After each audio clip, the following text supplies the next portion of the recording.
Only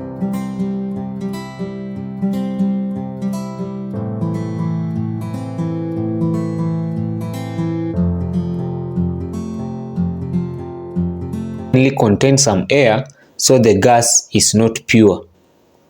The gas jar will almost certainly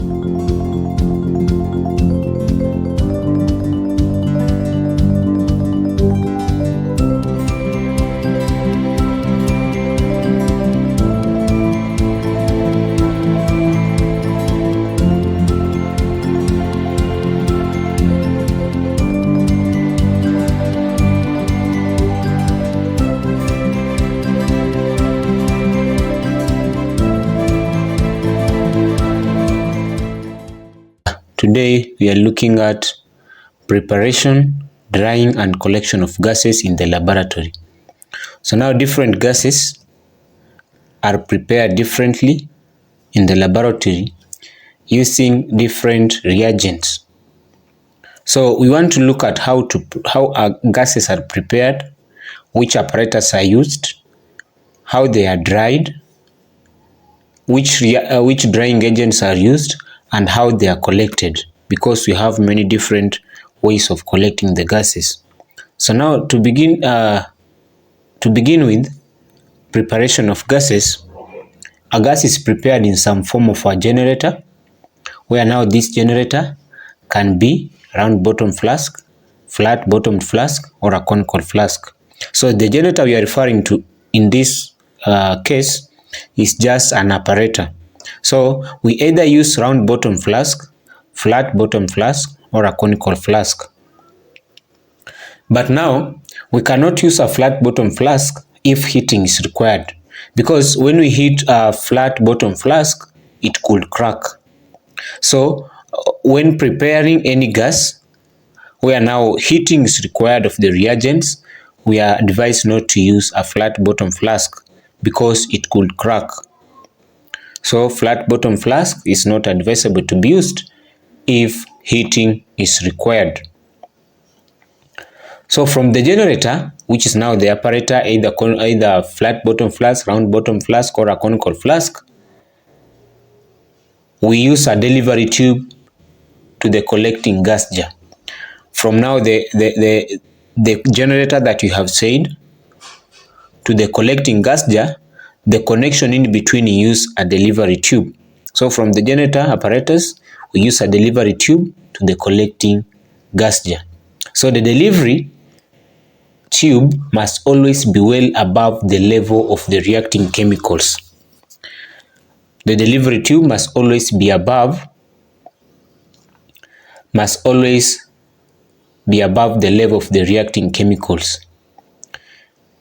So now here we have a round bottom flask being used. The first one here, we are using a round bottom flask.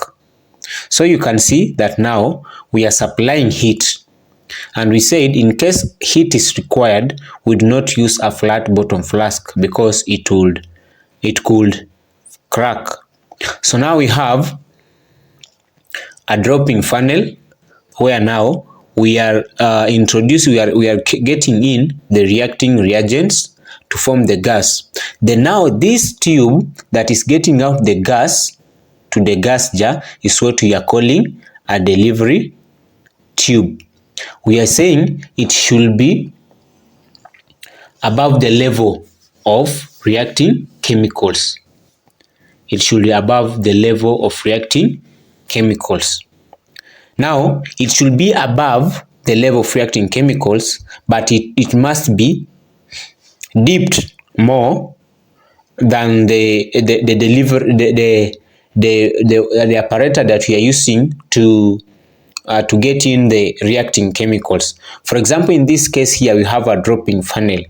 So a dropping funnel should not be dipped more compared to the delivery tube, so that after the gas is being produced, the first apparatus to pick it should be the delivery tube now to the collecting gas jar.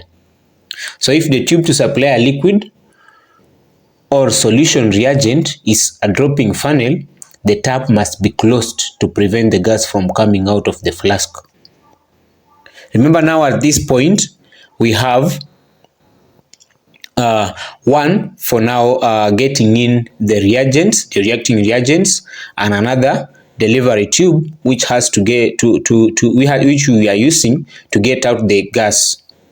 So just in case the apparatus you are using to get in the reacting reagents is more deeper than the delivery tube, the gas in that manner, it will be getting out via the dropping funnel or whatever the funnel we are using to inject in the reacting reagent.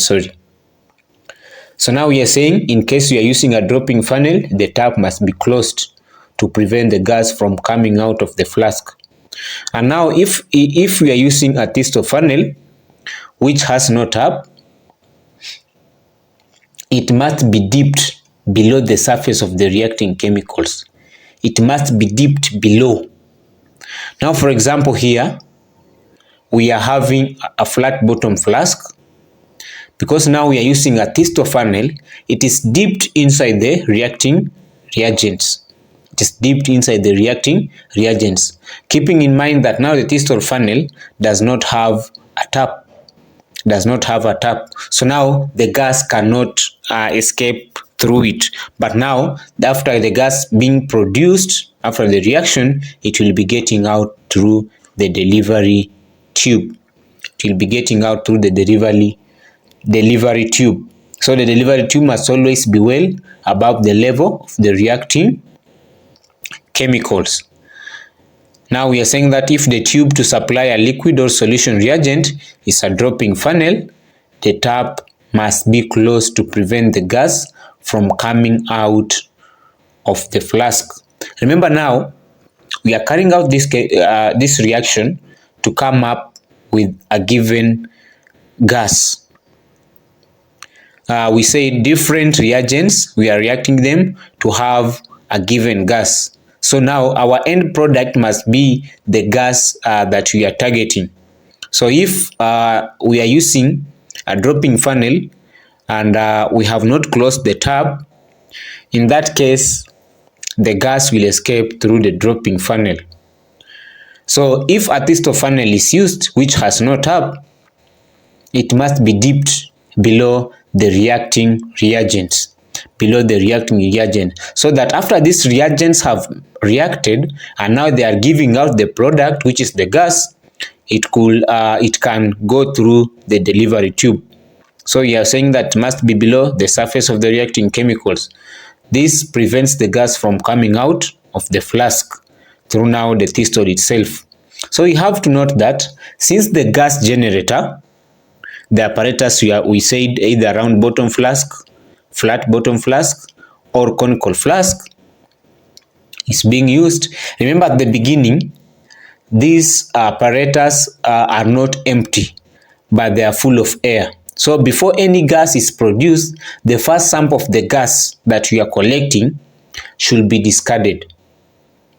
Because at the beginning, this apparatus contained were full of gas or were full of air. So now, when we are when we are collecting the gas, the first sample of the gas collected should be discarded. This is because it will be mainly air, and poisonous gases should be prepared in a fume cupboard or a fume chamber, or in an open space. So when we are preparing poisonous gases, we should be preparing them in a fume cupboard or a fume chamber, or in an open air space, Now let's go ahead and look at drying of these gases. After now we have prepared the gases, remember now what we are getting out is the gases that now have been preparing. But what of now, we want this gas dry. We have collected them, but we want them dry. So if a gas contains water vapor, it may require drying. So by passing it through a drying agent, so if the gas contains water vapor and requires to be dried, we have to pass it through drying agent. So now the tube which is used to deliver the gas to the liquid or solution, that's the drying agent, must be dipped below the surface of the drying agent. Must be dipped below the surface of the drying agent. So now the tube which takes the gas to the gas jar must be well above the drying agent. We are saying now the tube that is collecting the gas from the apparatus which we call the generator to now to the drying agent must be dipped below the surface of the drying agent, so that as we are channeling this gas directly to the drying agent, then now we are saying the tube that is used now to pick it from the drying agent must be above, so that this gas, after it has been dried, it gets out of the drying agent, or the apparatus that has been used with the drying agent. It gets it from there now to the collecting gas jar. So I think the tube which takes the gas jar to the gas jar must be well above the drying agent. So now we have the common liquid drying agent is concentrated sulfuric acid. Concentrated sulfuric acid is the commonly used liquid drying agent. So now a U-tube is used for solid drying agents. A U-tube is used for solid drying agents. So in case we are using a solid drying agent, we'll use a U-tube. Examples of the solid drying agent, we have like anhydrous calcium chloride.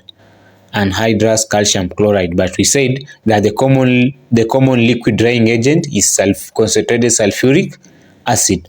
So now you can see here that the gas here, this delivery tube is getting us the gas from the generator, conical flask, flat bottom flask, or a round bottom flask, now to the drying agent. So we say that the tube that is bringing in the gas must be dipped inside the drying agent, either if it is solid or liquid. So now in this case we are having a liquid drying agent. We said in most cases it is concentrated sulfuric acid. Now the tube is dipped inside. After the gas has been dried, it now gets out through this other tube that now is above the drying agent. Now at this point the gas is dry. So the drying agent will be a substance that does not react with the gas to be dried. Because our main target is the gas, and now we have to dry it with a substance that does not react with it, so that at the end we could be having that same gas as we were targeting at the beginning. So we are saying that a U-tube is used for solid drying agents like anhydrous calcium chloride. So a U-tube. So this is an apparatus where now we have a gas from the generator. We are collecting it using a delivery tube. The delivery tube is connected to the U-tube. Now here we have a solid drying agent, which is anhydrous calcium chloride. Then now also in this case, the substance we are using to dry the gas should not be in a position to react with the gas, so that at the end we could have the gas having been dried. So any gas to be collected over water does not need to be dried, because now we are collecting this gas over water, so it means we do not need it dry. If we needed it dry, we could not have collected over water. So the drying agents will be a substance that does not react with the gas to be dried. Should be a substance that does not react with the gas to be dried. So any gas to be collected over water needs no drying. If the gas we are targeting to have needs to be dried, we should not be collecting it over water. So that is the drying of the gases. So now let's go ahead and look at the collection of gases. So now the first step, we were looking at the preparation of the gas. Then now if this gas is needed dry, is what we have been looking at. The second one, the drying of the gases. So we said that we have two commonly used drying agents. For the liquid one is concentrated sulfuric acid, and for the solid one is anhydrous calcium chloride, which now we will use it in a U-tube. And now what we have to keep at the back of our mind is that the drying agent should not be a substance that does not react with the gas to be dried. Should be a substance that does not react with the gas to be dried. And in case we are collecting any gas over water, it means that this gas does not need to be dried. So let's go ahead and look at the collection of gases. After you have prepared them, after you have dried them, now how do we collect them? So now there are three main methods of collecting gases prepared in the laboratory. We have three main methods of collecting gases in the laboratory. The gases can be collected: 1, over water; 2, upward delivery; and then number 3, downward delivery. So you are seeing from these three methods of collecting gases, the first one being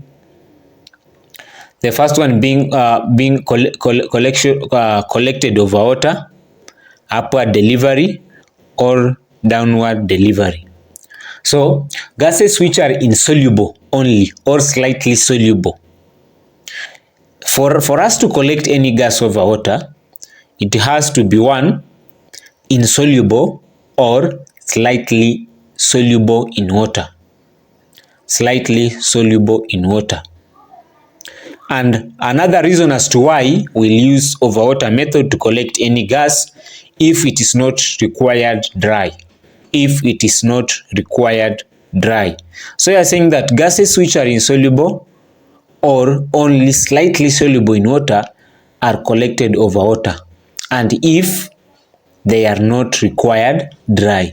So those are the instances where we collect any gas over water. 1, it should be insoluble in water. 2, it should be slightly soluble in water. And 3, if it is not required dry. The gas to be collected should not be soluble in water, or should be slightly soluble in water. And if it is slightly soluble or insoluble in water, and then this gas is not required dry, we can now use over water method to collect the gas. Then second method of collecting gases is upward delivery. So upward delivery is used for gases which are lighter than air.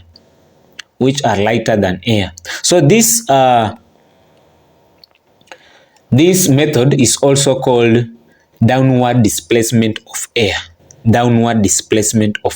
So you are saying upward delivery. Remember, we are delivering this gas upwardly.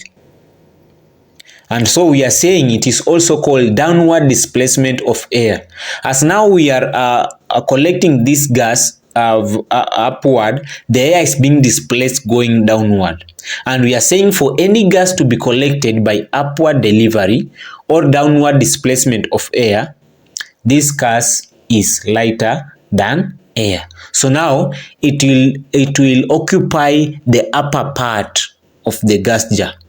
Because this gas jar, it will be inverted. So now the bottom part of the gas jar is where the gas will be collected because it is lighter than air, or it is less dense than air. Now the third one, before we move to the third one, the delivery tube should be long enough to almost touch the bottom of the inverted gas jar. Remember now this gas jar has been inverted, so we are saying the delivery tube must be long, almost touching the bottom of the gas jar, almost touching the bottom of the gas jar. Remember now that this gas jar has been inverted. So shorter tubes will result in the gas having a lot of air mixed with it. Remember, we are saying that the gas we are collecting with the upward delivery is lighter than air, or less dense than air. So now the delivery tube should be longer to a point where it is touching the bottom part of the inverted gas jar. The bottom part of the inverted gas jar. So the delivery tube should be long enough to almost touch the bottom of the inverted gas jar. So shorter tubes will result in the gas having a lot of air mixed with it. And remember now here we are only interested in the collection of our target gas. So now, as you can see from the image you have here, we have this collecting gas jar that it is inverted. Now the delivery tube, we are saying it must be long to the level of almost touching the bottom of the inverted gas jar, so that the gas that we are collecting can be able to occupy the bottom part of the inverted gas jar, so that now the bottom part of the gas jar can be occupied by the gas we are interested with. So that when just in case we are saying just in case the delivery tube is short, the gas we are collecting, it will be mixed with air. Now to the third method of gas collection, which is downward delivery, is used for gases which are denser than air. So we are using downward delivery as a method of collecting gases, keeping in mind that the gas you are collecting is denser than air. So the downward delivery is used for gases which are denser than air. So this method is also called upward displacement of air. Because now this gas is dense than air, it will occupy the bottom part, the lower part of the upright placed gas jar. Now the air will be only occupying the upper part of the gas jar, but now the gas that we are interested in, it will be occupying the bottom part of the upright gas jar. So this method is also called upward displacement of air. Remember now the dense gas is occupying the bottom part, as the lighter air is now coming up. That's why you're saying it is upward displacement of air. So the delivery tube also in this case should also be dipped right inside the gas jar. The delivery tube should also be dipped right inside. So now remember, we are saying that the delivery tube should also be dipped right inside the gas jar like it was in the upward delivery. So now here we have an image of what we are saying, that the delivery tube from the generator, we say the generator, we have three apparatus: round bottom flask, flat bottom flask, or a conical flask. And we said in case heating is required, we would not use a flat bottom flask. So now from the generator, the delivery tube should be dipped right inside, almost touching the bottom. So if the gas is needed dry, the delivery tube will be from the drying agent.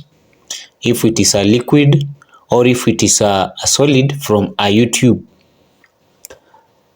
So now we are saying that this delivery tube should be touching almost the bottom of it, so that the air that was already inside the gas jar will be displaced upwardly. So that's why you say it is downward delivery or upward displacement of air. So now, there are two disadvantages of using upward delivery. There is two disadvantages of using upward delivery or downward displacement of air. So number one, unless the gas is colored, it is not easy to know when the gas jar is full. Number one, we are saying that unless the gas is colored, it is not easy to know when the gas jar is full, because now we are using it inverted. Number two, the gas jar will almost certainly contain some air, so the gas is not pure. The gas jar will almost certainly contain some air, so the gas is not pure.